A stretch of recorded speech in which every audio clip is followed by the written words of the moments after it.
Hey guys, we are back and now we are going to start talking about function block diagrams. These, apart from ladder logic, are definitely the most useful paradigm that we've got. I don't know, I can't really say that. Structured text is pretty awesome. It's pretty powerful when you get into it. So I can't say that these are the most useful, but I will say that you will probably use these the most. So take that for what it's worth. Structured text is awesome, but most people will kind of gravitate towards this.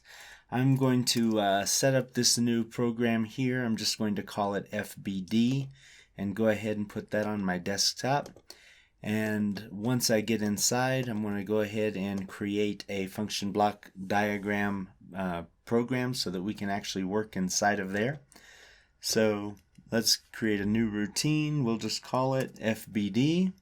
It's already set up for a function block diagram. Hit OK, jump in, and for the time being, right now we're just going to talk about what some of these function blocks are. So first of all, what is a function block? Think of that as a square on your screen that performs a function. And you're thinking, whoa, that sounds kind of like SFCs, right? Well, they're not like SFCs at all. When we were dealing with SFCs, we had steps or stages, and each one of those we would sit there while a certain action happened. In this case, we're not worried about really a sequence. We're not worried about what happens first and second, third. In this case, we're worried about what's happening and the process and the logic that's happening behind it. So this is something cool. We know that we can do everything with ladder diagrams. We also know that when we're using something like an SFC, it helps if we have some ladders in the background that are doing some of the heavy lifting for us, or if we use some structured text inside of our SFCs and our actions. But when we get to FBDs, function block diagrams, we don't need to rely on ladders for much of what we're doing. And, arguably you don't have to ever rely on ladders, but, much less in function blocks. You could program the whole thing with function blocks, and it wouldn't be terribly painful, but if you are willing to put ladders behind them and create some add-on modules and things like that, you can do amazing things with function block diagrams. The best thing is you can look at any different aspect of your system while it's running and, see exactly how it's wired up, how it's working. So these have a lot of advantage. One thing, if you remember, that I mentioned earlier in a previous section when we were talking about differences between 500 and 5,000, I mentioned that there is no SCP in ladder diagrams for 5,000. There isn't a scale with parameters. But you're going to see that in function blocks, we actually do have a scale with parameters. So when we're talking about function blocks, think of them as, how in ladder logic we have instructions, we have timers, we have, XICs and OTEs. Think of it as a function block is basically a small program. It's sometimes as simple as a timer, but oftentimes much more complex. You have a lot of different things happening inside of the function block. So let's go ahead and take a look at some of these. I'm going to pull up an add module, and I'm going to pull up a subtract module. So adding and subtracting, right? That's pretty basic stuff. And while we've got these up here, might as well just go ahead and pull in a multiply block as well, just to show a principle. Now, why are we looking at these? Well, if you look, these are, we know that these exist in ladder diagrams as well. But if you look and see how these are built here, they look like little machines. You've got inputs coming in on the left, you've got outputs going out on the right, and we're kind of used to thinking in those terms already. And we know what an add block is going to do just intuitively. It's going to take source A, add it to source B, and it's going to spit the sum out at the destination. So let's go ahead and test that theory.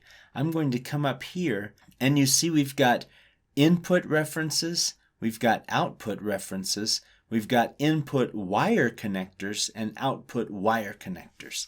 So while we're going through this demo of these three math blocks, let's go ahead and also start to understand what these different references and wires can do. So I'm going to bring an input reference down here. And, it's got a question mark and it's got a little error bubble, so it's telling me, hey, you're missing some information. Well, I can put a tag in here. So if I have a value like, tank level or something like that, or tank 1 level, and I want to add it to tank 2 level to get total, capacity or total storage, I could do that.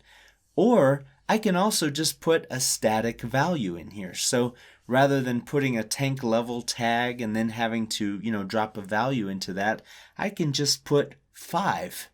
And now I've got a reference here of 5, an input reference. Let's go ahead and create another reference, and I'm not going to use a tag again. I'm going to just go ahead and type in a static value. So let's give it a 10, and I'm just going to bring that down here and put it below the 5. And then I can wire this up just by clicking and dragging, and now all of a sudden my add block has two values. It's got a 5 and a 10. And what can I do with that? Well, I can go ahead and drag another wire from the destination, and I can bring that right in here to my subtract module. So now my destination of the add block is wired directly in as source A for my subtract block. Well, now let's go ahead and create another reference because I want something to subtract from that. So maybe I'll just subtract 3. And I can bring that down here, drop it somewhere, and then just wire that in as source B. So now I've got two numbers to use for a subtraction operation. And now I'm going to get another result, a difference coming out of here. And I want to use that in my multiply block. And, maybe my multiply block is up here and I really don't want to run a wire. So check this out. I'm going to use an output wire right here. And I'm going to bring that down and wire that in as my destination. And then I'm going to give this a name, and I'm just going to call this sub out. I mean, that kind of makes sense, right? Well, I gave it a name, and that's not a tag, so that's not anything I need to create in my database. But, I've still got an error, and that's because every output wire requires an input wire as well. So I'm going to come over here and I'm going to drop that pretty close, and I'm going to wire this input into source A. And if I double click on that, I've got a drop down box that I can select my sub out. So now you see how I've got my add block wired directly into my subtract block. Well, now I've got my subtract block wired into my multiply block exactly the same, but now instead of having a continuous wire running, now I'm just using this little, wire tool right here, and this actually makes the connection between those two. And then for the purpose of the demo, let's go ahead and bring in a multiplier of, let's say 4, and I will drag that over here and just wire that into source B. And I'm not really worried about anything coming back out of here. I don't plan on using this anywhere else. So right now I've just got something I can look at. Let's go ahead and emulate this right now just to see everything work, because that's not going to take very long. And then we're going to come back in the next lecture and we're going to get into some more of these function blocks. So let's go ahead and set our controller. We want to put that in slot 2 to match our emulate configuration. We need to come back to the main routine because we don't yet have a JSR bringing us into that program. So let's go ahead and create a JSR, point it to our function block diagram program. And then let's get rid of these stupid little parameters that it always puts in here for us. We don't want them, we don't need them. There we go. So now we've got our function block diagram, and let's go ahead and verify this, make sure it's good. Yep. Let's save it. Go ahead and go into communications, who's active. We've got our emulator, and we can go ahead and download this program. And once we put this online, things are going to happen pretty instantaneously. So let's go ahead and run it. And once we do, bang! Just like that, you can see we've already got our values populated. And this is constantly running. So our add block takes 5 plus 10, adds it together, and comes up with 15.0. Then that comes over here to our subtract block. We're taking 3 away from it, and we get 12.0. And then we're pulling that over to here and multiplying it by 4, and we get 48.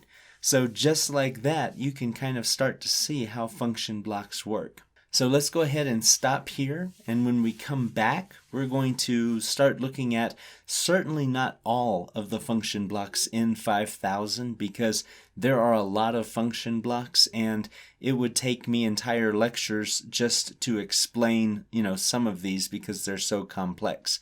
And most of them, as a programmer who's just starting out and just learning these things, you are not going to have any clue what those things are. Some of those, I don't have any clue what those things are. So we are not going to try to go through everything. Again, the 80-20 rule. We're going to focus on the 20% that are going to enable you to do 80% of the jobs out there. So see you in the next. Cheers.